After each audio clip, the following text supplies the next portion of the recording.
다양한 장르의 이야기를 들려주는 이야기 극장. 구독과 좋아요는 큰 힘이 됩니다. 그럼 지금 시작합니다. 설계된 핏줄 제1부 낙원의 성벽 제8장 둥지밖의 전장. 차명옥 회장이 수갑을 찬 채 구치소로 압송되는 장면이 전 국민의 TV 화면을 장식한 지 일주일이 지났다. 태강그룹의 절대 군주가 사라진 자리는 정적 대신 기괴한 소음으로 가득 찼다. 주인 잃은 고기 덩어리를 목격한 하이에나들이 이빨을 드러내며 몰려들기 시작한 것이다. 태강그룹 본사 40층 대회의실. 차명옥이 비운 상석을 차지하기 위해 모인 이들은 태강의 반계 친척들과 주주들로 구성된 이른바 비상대책위원회였다. 그중 가장 기세등등한 인물은 차명옥의 시동생이자 태강건설의 수장인 최태섭 사장이었다. 혈통이 가짜라니 이게 무슨 망신입니까? 선대 회장이었던 형님이 일궈놓은 태강이 근본도 모르는 놈 손에 넘어갈 뻔했다는 게 말이 됩니까? 최태섭은 탁자를 내리치며 열변을 토했다. 그의 곁에 앉은 반계 친척들도 고개를 끄덕이며 거들었다. 그들에게 윤재의 출생 비밀은 충격이 아니라 기회였다. 적통 후계자가 사라진 지금 누가 더 많은 지분을 확보하고 명분을 선점하느냐에 따라 태강의 왕관이 주인을 바꿀 것이기 때문이었다. 지금 최윤재 그놈이 장부를 들고 튀었다는데 그놈을 먼저 잡아야 합니다. 그놈이 쥐고 있는 비자금 내역이 검찰에 다 넘어가면 우리도 무사하지 못해요. 그리고 그 옆에 붙어있는 계집 강서연인가 하는 그 아이가 가진 자료들도 싹 다 회수해야 합니다. 하이에나들의 눈에는 광기가 서려 있었다. 그들에게 서연과 윤재는 정의를 실현한 영웅이 아니라 자신들의 밥그릇을 위협하는 태강의 반역자일 뿐이었다. 같은 시각 서연과 윤재는 강원도 고성의 한 외딴 숲속 집으로 거처를 옮겼다. 지수가 마지막으로 마련해준 이 응신처는 겉보기엔 평범한 펜션이었으나 외부인의 접근을 감지할 수 있는 보안 장치가 촘촘히 설치된 요새였다. 서연은 창가에 앉아 배를 어루만졌다. 8개월 차에 접어든 배는 이제 제법 묵직했다. 윤슬이는 요즘 들어 부쩍 힘찬 발길질을 해댔다. 마치 밖에서 벌어지는 소란을 다 알고 있다는 듯 혹은 엄마에게 힘내라고 응원하는 듯 했다. 오빠, 윤슬이가 또 움직여. 윤재가 따뜻한 우유 한 잔을 들고 다가와 서연의 옆에 앉았다. 그의 손이 서연의 배 위에 놓이자 윤슬이가 화답하듯 꿈틀거렸다. 윤재의 얼굴에 옅은 미소가 번졌지만 그 눈빛엔 여전히 가시지 않는 긴장감이 서려 있었다. 서연아, 최태섭 사장이 움직이기 시작했어. 어머니가 구속되자마자 반계 친척들을 선동해서 이사회를 장악하려나 봐. 검찰 수사관 중 일부도 그쪽 라인이라는 정보가 있어. 윤재는 태강의 내부 사정에 누구보다 정통했다. 그는 비록 후계자 자리를 내려놓았지만 자신이 태강에서 쌓아온 정보만까지 버린 것은 아니었다. 그들이 원하는 건 오빠가 가진 지분 포기 각서와 내가 가진 원본 데이터겠지? 특히 비자금 장부 중에 아직 공개되지 않은 정계 인맥 리스트를 찾으려고 혈안이야. 그걸 손에 넣는 쪽이 다음 정권까지 태강을 지배할 수 있거든. 서연은 입술을 깨물었다. 차명옥이라는 거대한 성벽을 무너뜨리면 끝날 줄 알았는데 성벽이 무너진 자리에는 수만 마리의 독사들이 우글거리고 있었다. 하지만 서연은 더 이상 예전처럼 떨지 않았다. 그녀는 이제 아이를 지켜야 하는 엄마였다. 오빠, 우리가 먼저 공격할 순 없을까? 그들이 우리를 찾아내기 전에 그들이 서로 물어뜯게 만드는 거야. 서연의 눈빛이 서늘하게 빛났다. 윤재는 서연의 변화가 놀라우면서도 대견했다. 지옥 같던 성벽 안에서의 경험은 서연을 가장 날카로운 검으로 벼려놓았다. 그날 밤 서연은 지수가 몰래 보내준 태강 내부 문건들을 정리하기 시작했다. 그 안에는 최태섭 사장이 건설 현장에서 저질렀던 비리와 하도급 업체 갈취 내역들이 상세히 적혀 있었다. 차명옥은 만약을 대비해 친척들의 약점까지도 수집해두었던 것이다. 이걸 이용하면 최태섭을 주저앉힐 수 있어. 서연이 모니터를 가리키며 말했다. 윤재는 고개를 저었다. 아니, 최태섭 하나로 안 돼. 태강의 반개들은 하나를 치면 열이 달려드는 구조야. 아예 그들 전체를 공범으로 엮어버려야 해. 그들의 공모에서 어머니의 비자금을 세탁해주고 수수료를 챙긴 증거. 그게 필요해. 윤재는 차명옥의 비밀 금고에서 가져온 또 다른 열쇠를 꺼냈다. 그것은 스위스 은행의 개인 대여금고 열쇠였다. 여기에 어머니가 마지막으로 남긴 보험이 있을 거야. 태강의 모든 반개 친척이 비자금에 가담했다는 실명 서명지. 어머니는 혹시라도 자신이 배신당할 때를 대비해 모두의 목줄을 쥐고 있었어. 두 사람은 결심했다. 윤수리가 태어나기 전에 이 모든 진흙탕 싸움을 끝내야 했다. 아이가 눈을 떴을 때 마주할 세상은 적어도 부모의 목숨을 노리는 하이에나들이 활개치는 곳이어서는 안 되었다. 하지만 운명은 그들에게 평화로운 준비 시간을 허락하지 않았다. 새벽 2시. 은신처 주변을 감시하던 센서가 요란하게 울리기 시작했다. 윤재가 급히 모니터를 확인했다.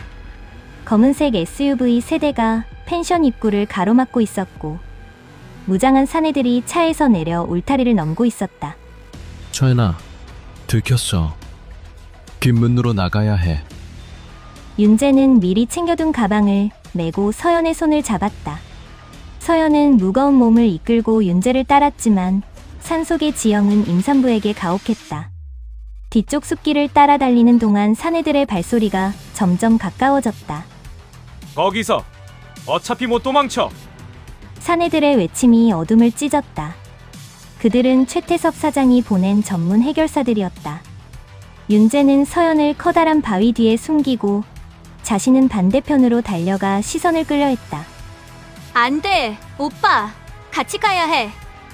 서연아, 제발. 넌 윤수리를 지켜야 해. 내가 유인할게. 지수 씨랑 약속한 장소로 가. 윤재가 뛰어나가려는 찰나 서연이 그의 팔을 꽉 잡았다. 서연의 얼굴은 고통으로 일그러져 있었다. 오빠, 아기가 나오려고 해. 서연의 양수가 터진 것이었다. 예정일보다 무려 3주나 빠른 조산이었다. 극심한 스트레스와 추위, 그리고 도주 중의 충격이 서연의 몸을 한계로 몰아넣었다. 윤재의 눈동자가 격하게 흔들렸다.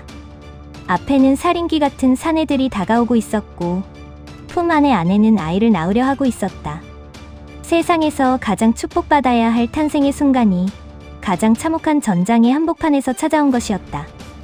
윤재는 서연을 안아들고 근처에 버려진 낡은 사냥꾼 오두막으로 들어갔다. 문을 걸어 잠그고 낡은 침대 위에 서연을 눕혔다. 밖에서는 사내들이 오두막을 에워싸는 소리가 들렸다. 최윤재, 좋은 말 할 때 나와라. 서류만 넘기면 목숨은 살려준다. 윤재는 문 앞에 도끼 한 자루를 쥐고 섰다. 그리고 서연을 돌아보았다. 서연은 고통 속에서도 윤재의 손을 잡으며 신음했다. 오빠, 무서워. 우리 윤슬이. 서연아, 나 봐. 나 믿지? 내가 너랑 윤수리 털끝 하나 못 건드리게 할 거야. 넌 아이만 생각해. 알았지? 윤재는 자신의 점퍼를 벗어 서연의 다리를 덮어주었다. 그리고 문틈으로 다가오는 적들을 응시했다. 그의 눈에는 태강의 후계자도 고뇌하는 청년도 아닌 가족을 지키기 위해 야수가 된 한 남자의 광기가 서려 있었다. 사내들이 오두막 문을 부수기 시작했다.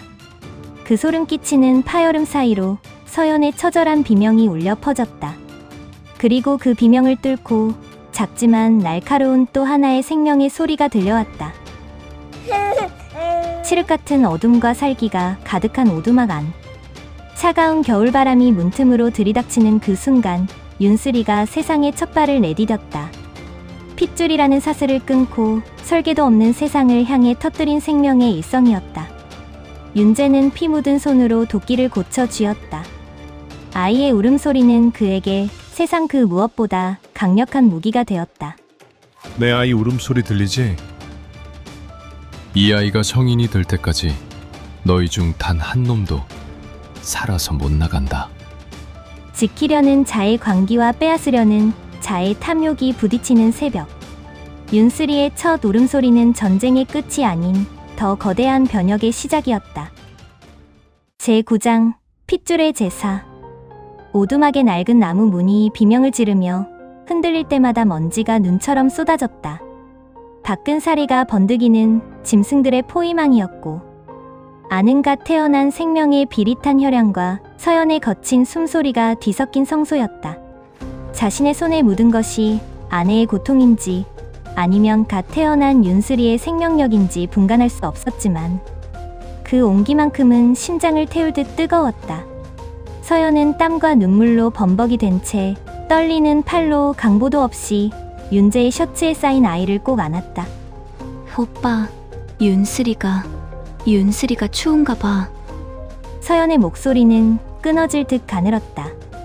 윤재는 대답 대신 문틈으로 보이는 그림자를 향해 도끼날을 세웠다. 걱정 마, 서연아. 저놈들이 이 문턱을 넘으려면 자기들 목숨부터 내놓아야 할 거야. 마침내 문에 경첩이 떨어져 나갔다. 문틈 사이로 차가운 밤 공기가 들이치며 촛불을 꺼뜨렸다. 어둠 속에서 해결사들의 안광이 번뜩였다. 그들은 사람이 아니었다. 최태섭이 던져준 배당금에 눈이 먼 사냥개들이었다. 도련님, 좋게 말할 때 나오시지. 애 울음소리까지 들리는데 여기서 피를 더 봐야겠습니까? 사내들의 비아냥거림에 윤재는 낮게 으르릉거렸다. 그는 더 이상 태강의 황태자가 아니었다. 그는 둥지를 침범당한 야수였다. 윤재는 문이 부서지며 들이닥친 첫 번째 사내의 어깨를 도끼 등부 위로 단숨에 찍어 눌렀다. 비명 지를 틈도 없이 사내가 고꾸라졌고 윤재는 그를 방패 삼아 좁은 입구를 막아섰다. 같은 시각 서울구치소의 차가운 독방에 앉아있던 차명옥은 잠을 이루지 못하고 있었다. 그녀의 귀에는 환청처럼 윤재의 목소리가 들렸다. 내 진짜 이름을 찾으러 갑니다. 그녀가 평생을 바쳐 쌓아 올린 태강이라는 성체는 이제 내부에서부터 썩어 문드러지고 있었다. 최태섭이 윤재를 죽이기 위해 해결사들을 보냈다는 소식은 이미 그녀의 귀에도 들어와 있었다. 차명옥은 무표정한 얼굴로 창살 너머의 달을 보았다. 태섭이 그놈 멍청하긴. 윤재를 죽이면 장부가 영원히 사라질 줄 아는 건가? 그녀는 알고 있었다. 윤재는 죽지 않을 것이다. 자신이 그렇게 설계했으니까. 가장 가혹한 환경에서도 살아남아 승리하도록 사육된 완벽한 후계자가 고작 건달 몇 명에게 무너질 리 없었다. 하지만 그녀가 간과한 것이 있었다. 윤재를 움직이는 동력이 더 이상 그녀가 주입한 증오나 야망이 아니라 서연과 아이를 향한 사랑이라는 변수였다. 그래, 어디 한번 증명해봐라. 네가 정말 내 작품인지 아니면 진짜 인간인지. 차명옥은 마른 손으로 얼굴을 감쌌다. 그녀의 제국은 무너졌지만 그녀가 만든 괴물이 세상을 어떻게 뒤흔들지 지켜보는 것만이 그녀에게 남은 마지막 유의였다. 오두막 안은 아수라장이었다. 윤재는 좁은 공간에 이점을 살려 사내들의 진입을 필사적으로 막아냈다. 도끼날이 허공을 가를 때마다 누군가의 비명이 터졌고 윤재의 몸에도 자잘한 상처들이 늘어갔다. 오빠, 위험해! 서연이 소리쳤다. 사내 중 한 명이 창문을 깨고 안으로 침입하려 했다. 서연은 본능적으로 윤슬이를 몸 아래 깔고 엎드렸다. 그녀의 손에 잡힌 것은 아까 바닥에 떨어진 깨진 병 조각이었다. 창문을 넘어온 사내가 서연의 머리채를 잡으려던 순간 서연은 짐승 같은 괴성을 지르며 병 조각을 사내의 허벅지에 박아 넣었다. 내 아기 건드리지 마! 죽여버릴 거야! 서연의 눈은 뒤집혀 있었다. 평생 꽃과 그림만 보던 디자이너의 손이 피로 물들었지만 그녀는 두려움보다 분노가 컸다. 사내가 비명을 지르며 물러나는 틈을 타 윤재가 달려와 그의 뒷덜미를 낚아채 벽에 지시겼다. 서연아, 조금만 더 버텨. 하지만 상황은 절망적이었다. 밖에는 아직 10명에 가까운 사내들이 대기 중이었고 윤재의 체력은 바닥을 드러내고 있었다. 서연 또한 출산 직후에 과다출혈로 안색이 종이장처럼 하얘지고 있었다. 그때 숲속 어둠을 가르며 거대한 엔진 소리가 들려왔다. 눈을 찌르는 서치라이트 불빛이 오두막 주위를 훑었다. 전원 멈춰! 경찰이다! 무기 버리고 투항해! 지수의 목소리였다. 그녀는 검찰 수사관들과 함께 특공대를 대동하고 나타났다. 최태섭의 움직임을 실시간으로 감시하던 지수가 결정적인 순간에 지원군을 이끌고 도착한 것이었다. 해결사들이 혼비백산하여 흩어지고 수사관들이 오두막 안으로 들이닥쳤다. 지수는 피칠갑이 된 채 도끼를 들고 서 있는 윤재를 보고 숨을 들이켰다. 윤재 씨, 이제 됐어요. 끝났어요. 윤재는 그제야 도끼를 떨어뜨렸다. 텅하는 소리와 함께 그의 무릎이 꺾였다. 그는 기어가는 걸음으로 서연에게 다가갔다. 서연은 실신하기 직전의 상태였지만 품 안에 윤슬이만큼은 온몸으로 감싸 안아 온기를 유지하고 있었다. 서연아, 우리 살았어. 윤수리도 무사해. 윤재가 서연의 이마에 입을 맞추었다. 서연은 희미하게 미소 지으며 윤재의 손을 잡았다. 오빠, 나 봤어. 우리 윤슬이 눈 뜬 거. 갓 태어난 아기는 그 난장판 속에서도 울음을 그친 채 맑은 눈으로 부모를 응시하고 있었다. 그 눈동자에는 태강의 탐욕도 차명옥의 광기도 없었다. 오직 부모의 피와 땀으로 지켜낸 고귀한 생명의 빛만이 가득했다. 구급대원들이 서연과 윤슬이를 들것에 실어 나르는 동안 지수는 윤재에게 다가가 작은 서류한 뭉치를 건넸다. 최태섭 사장, 방금 현행범으로 체포됐어요. 살인교사 및 비자금 은닉 혐의예요. 이제 태강의 반개들은 서로를 고발하며 무너지기 시작할 거예요. 당신들이 이겼어요. 윤재는 지수가 준 서류를 보지 않고 멀어져가는 구급차의 뒷모습만을 바라보았다. 이긴 게 아니에요, 지수 씨. 우리는 그냥 사람이 된 거예요. 다음 날 아침, 대한민국은 태강그룹의 공중분해 소식으로 뒤덮였다. 차명옥 회장에 이어 최태섭 사장까지 구속되면서 태강은 법정 관리에 들어갔고 주식은 휴지 조각이 되었다.